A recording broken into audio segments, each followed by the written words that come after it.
Hey guys, how are you? Hope you're all having a fantastic evening. Tonight I have yet another movie review, so hopefully you find this one interesting. This is a horror film from Spain, Spanish language English subs, released in the year 2011, directed by Antonio Crashores, and this movie is called Blind Alley. And the story to Blind Alley is as follows. In a tiny laundrette, hidden deep in a dark alleyway, Rosa finds herself trapped, completely isolated and under attack.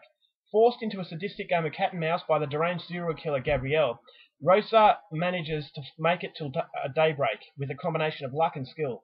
Unfortunately, salvation does not come with the dawn, and when Rosa learns the shocking truth about the nature of her tormentor, she discovers that more than her life hangs in the balance. So the movie stars this very attractive model. She is trying out for a modeling career. She's made it very well in her auditions, so she's very excited and she wants to go to the laundrette to do some laundry, to wash her clothes so that she's all ready for the morning, because this is going to be the final sort of audition to see if that she gets her dream. So she goes to this isolated laundry.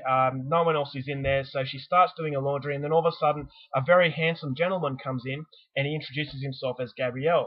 Now this guy seems a little bit strange, but he's very good looking, so Rosa starts to get a connection with him immediately, and she starts to go a little bit gaga over him.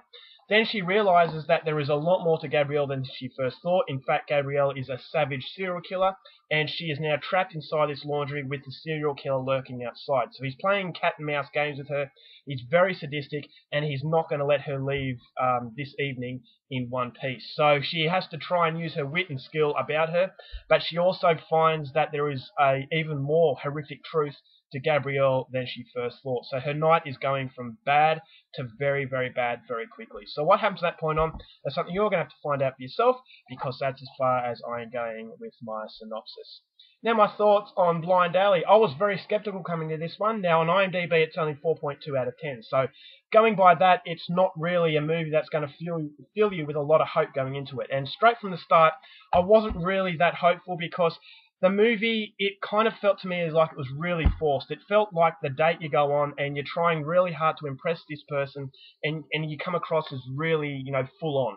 And it kind of makes the other person back away a bit. And that's the exact same feeling I got with this film, is that it was trying really hard to be really cool, but it just puts you off a little bit. It feels like, yeah, you're trying too hard, just relax, take it easy, let it come naturally.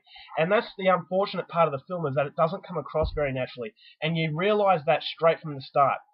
Fortunately for Blind Alley, it does. You start to get used to it. You start to realise what this director is trying to do. Now, on some regards, he doesn't really achieve what he sets out to do. He tries to be inventive, but he comes across as pretentious. He's trying these really cool camera angles that don't quite work. But on the other hand, he builds some really good suspense. I really like the villain of Gabriel. He's an everyday sort of man from the outside, but you can see he's a very sinister individual from the inside. And the set pieces of him outside and Rosa in the laundry, I thought that was really, really suspenseful. It takes you back to the classic horror films, the suspenseful sort of Alfred Hitchcock. You don't know what's there, and it's the anticipation of something bad happening is that what keeps you going. And I thought the suspense levels were really well done.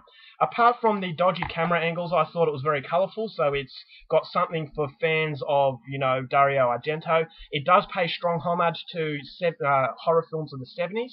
So if you like horror movies of the 70s, especially Giallos, all those kinds of Lucio Fulci films as well, you've got a bit of everything in this movie. So it feels like this director is a fan of these movies that I've just mentioned, of the directors I've just mentioned, and he's trying to put a little bit of a spin on his own. So it's got these little camera angles where it's kind of like a cut screen, where you see an angle from one place, and then there's a split screen, you see the angle from the other place. Now, I can applaud the fact that the director is trying something different, but it doesn't quite work. It just feels like, yeah, this guy's trying too hard.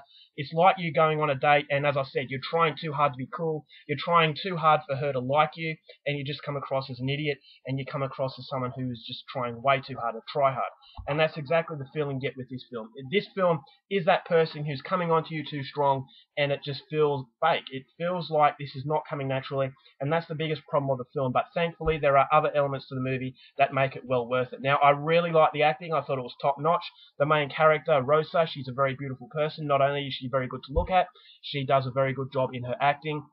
I thought the actors from the supporting cast, Gabriel especially, he's the best part of the film. He's a really subtle villain, but he's really scary at the same time.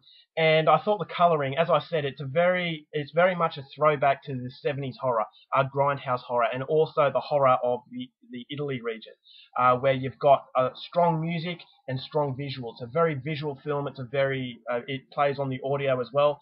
So it's not quite an art house film, although I would say it's on the brink of an art house movie. But it is a movie that does try a lot. Unfortunately, in some areas it does fall down, but fortunately it keeps itself afloat. And what you get in the end is a very interesting horror film. I thought that as I said, the horror set pieces were very good. It's more of the suspense, it's more of the anticipation than the actual carnage on screen. There is a little bit of blood, there's a little bit of a twist at the end that I thought was very good. That's going to apply to a lot of fans of the horror subgenre. And I thought the ending was really cool. I didn't see it coming. Well, in a way I saw it coming, but it still took me by surprise, so I'm not going to give anything away on that front. So all in all, what you get here, it's a lower budget sort of feeling, but it's a very well done film. And yeah, the director has taken chances, which I can appreciate. Always like a director willing to do something different.